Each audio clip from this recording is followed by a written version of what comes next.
I recently watched the Borderlands movie because, well, it was free on streaming, so why not? When it released in theaters last year, Borderlands quickly gained a terrible reputation as one of the worst movies of 2024. It received horrific ratings from both audiences and critics and bombed hard at the box office. Holy crap! That's a lot of damage! So why check it out? Well, if you couldn't tell from some of my other videos, I have a morbid curiosity when it comes to bad movies. I love watching bad movies and breaking down why they don't work. Plus, sometimes you find a so bad it's good movie, which is always a joy to find. And Borderlands is an IP that I only have a passing familiarity with. I've played Tales from the Borderlands, which is pretty entertaining, but other than that, I have no other experience with this franchise. So, having finally watched it, is Borderlands the worst movie ever made? No, it's not. But it's still not good either. In this video, I'll be getting into why this movie fails both as an adaptation of the games as well as a film in its own right. This is a movie you can take your kids to. If you want people to get into the game, take them to see the movie. It's also a story you've never seen before with characters you love. So let yourself be taken on a ride and just have a great time. I'd say shut your brain off, grab your popcorn, and let the movie entertain you. From the get-go, Lionsgate's approach to adapting Borderlands was strange to say the least. After years in development, they eventually settled on Eli Roth to write and direct the movie. He was such a weird choice for this project, since he is best known for making low-budget horror films. He played a character in Inglourious Basterds, but other than that, he has no experience with action, sci-fi, or comedy. And it was actually Craig Mazin, who would go on to write Chernobyl and The Last of Us, who wrote the original script for the movie. But before the film was released, Mazin asked that his name be removed from the credits as the script had been changed so dramatically from what he had originally written. And other than Eli Roth, the only other credited writer on this movie is someone named Joe Crombie, a person that no one is entirely sure who it is, as it is most likely a pseudonym.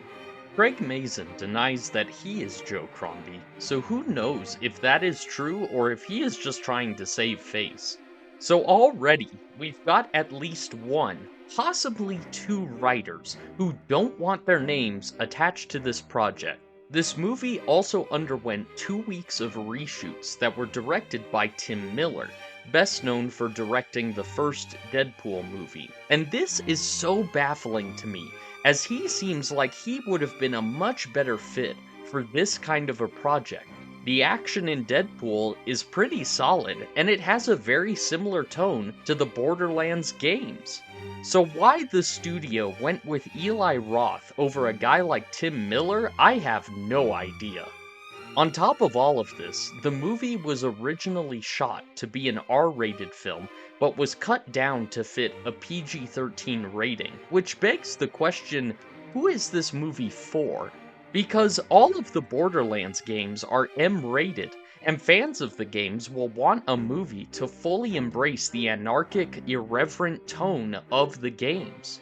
But at the same time, this isn't a movie that's really appropriate or appealing to children.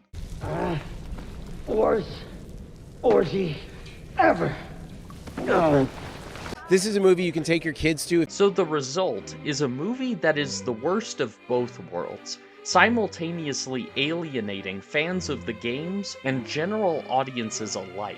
And all of this creative confusion shows in the final product.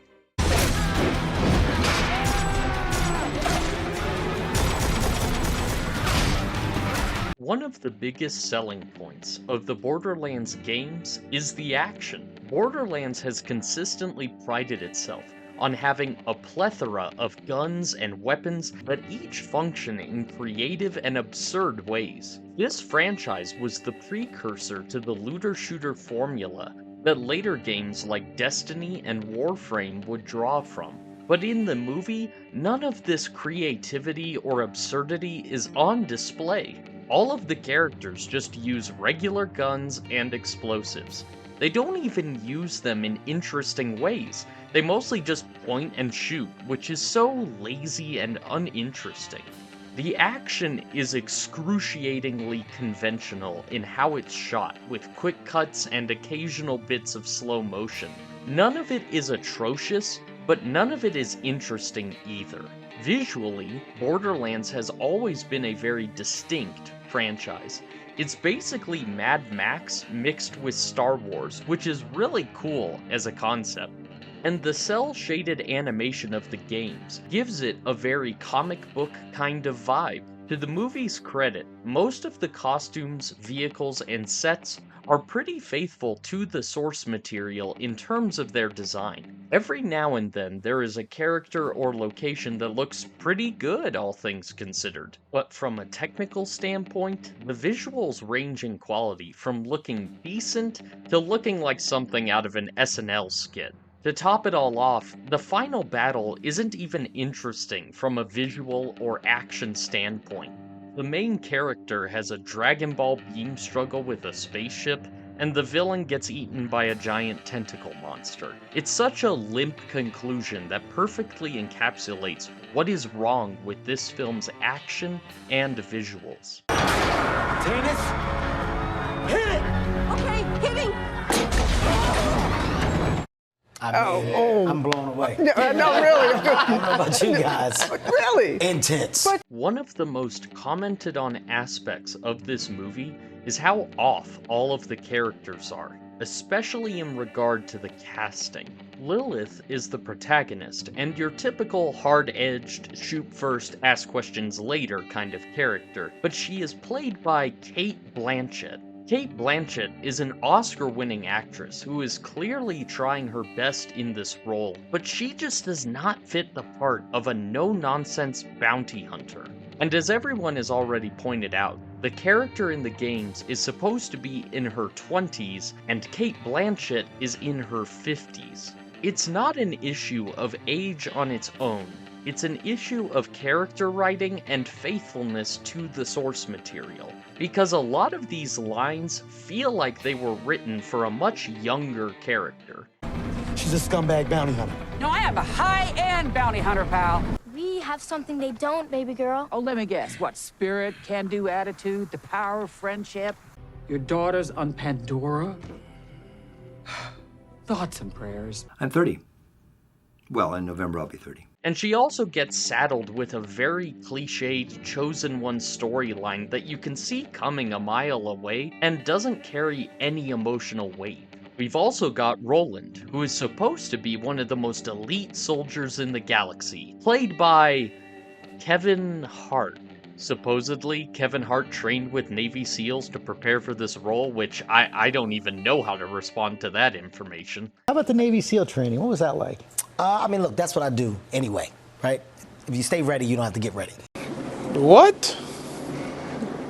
Bro, what are you talking about, man?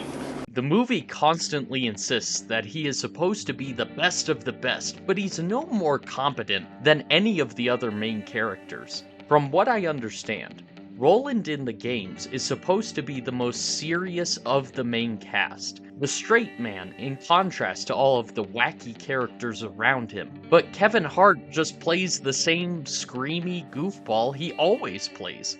And as such, Roland feels no different from any of the other characters in the main cast. And when you don't have a straight man to balance out characters like this, Driving, I'm so good at driving, I'm a robot driving. it gets pretty obnoxious pretty quickly. Ariana Greenblatt as Tiny Tina is probably the most faithful to her video game equivalent, but the movie keeps insisting that her character is so hilarious when she really isn't. Can you grab my badonkadonk? You what now? Time to make it rain! with your body parts. The movie tries so hard to portray her as this quirky, chaotic character with a heart of gold, but nothing she says or does makes her funny or endearing. Jamie Lee Curtis normally does a great job in every movie she's in, but it really feels like she had no idea what the character of Tanis was supposed to be. And much like with Roland, she doesn't showcase any special skills or abilities that distinguish her from the rest of the group. She simply exists to deliver exposition about the world and the characters to the audience. The villain, played by Edgar Ramirez, is just an absolute nothing burger of a character. He's not funny, he's not intimidating, he's just bland. And in a franchise that has Handsome Jack, one of the most charismatic and famous video game villains of all time, why would you settle for this boring guy instead? Hey, how did pretzels suck? How's your day been, buddy? We haven't really talked much since I left you for dead. Hey, you think you'll freeze to death out there? No, probably not. Bandits will get you first. My day? Been pretty good. Just bought a pony made of diamonds. Yeah, because I'm rich. So, you know, that's cool. Goodbye. But by far, the worst character in the movie is... My eye! You shot me in my eye! You blinded me for life? How will I manage to survive? Just kidding! Claptrap already had a reputation for being an annoying character in the video games, but they somehow made him worse in the movie. It's clear that they just let Jack Black improv and do whatever he wanted with the character, and it is one of the most irritating performances that I have ever heard. I was literally getting a headache at certain points in the movie because his voice is so grating and he just does not stop talking. Standing, standing, standing, standing. Driving. I'm so good at driving. I'm a robot driving. Whoa, sorry. I thought for a moment there you had rigor mortis. It was a really nice moment. I'll treasure it always. Oh, thank you, Claptrap. You're indispensable. Thank you, Lilith. Shut up! Shut up! Shut up! Honestly, the best character in the movie is probably Creed, simply because he is the least talkative of the bunch. But even as the big muscle man who hits things really hard, he doesn't really get any cool kills or one-liners to speak of.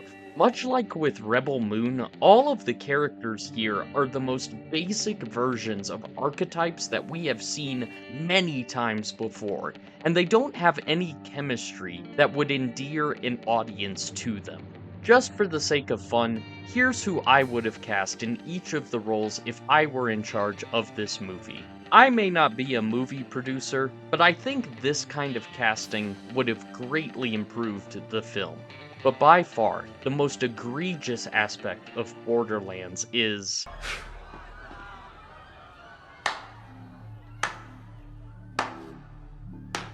I agree. You can't talk and then do a slow clap. You don't know that. The most obviously flawed aspect of Borderlands' writing is the humor.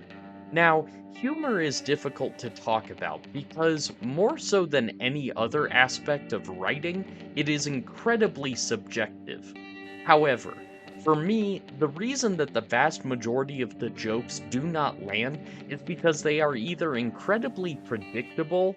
There's no air holes in there. What a stupid helmet. I can't breathe in this thing! or incredibly juvenile. My mouth! Sardine showers! It's pee. It's pee. Now I got pee all in the middle of my truck. They even managed to make Bobby Lee unfunny, which is quite an impressive writing feat. But at the base level, the humor doesn't work because the characters don't have any chemistry with one another. So when the movie attempts to have emotional or sentimental moments, it just feels incredibly forced. And beyond being obnoxious, the writing is also incredibly cliched. I couldn't believe the amount of overused, played out lines that were used in this movie. I'm getting too old for this shit. So like it or not, we're on the same side. Mine's bigger. Oh, yeah? You in what army? The one right behind me. You call that a plan?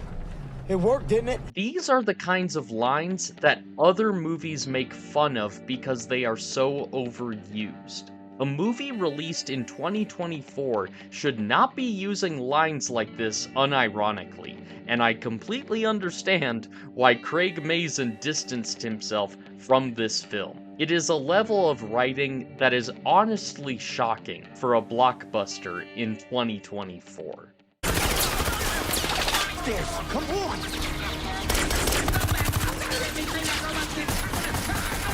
Overall, Borderlands feels like a movie from a bygone era.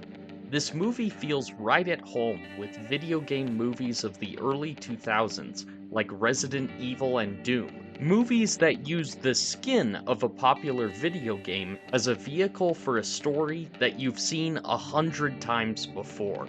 Perhaps I'm getting desensitized to bad movies, but I did get some mild entertainment out of this film. The story is mostly coherent, there are some entertaining moments, and at an hour and 45 minutes, I was never bored. I fully believe you could take the structure of this film and with a different script and different direction, make a good movie. But as it is, Borderlands doesn't leave much of an impression, and fails both as an adaptation and as a movie on its own terms. It may not have been as big of a disaster as I was expecting, but it's also not so bad it's good material. And in an era in which video game adaptations are being taken much more seriously than they were in the past, this level of incompetence is just unacceptable.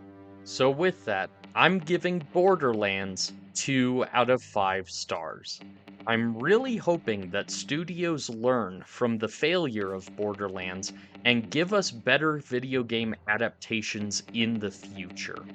Because if Amazon messes up Mass Effect, I don't think my poor little geek heart will be able to take it. Anyway, like and subscribe. See y'all in the next video.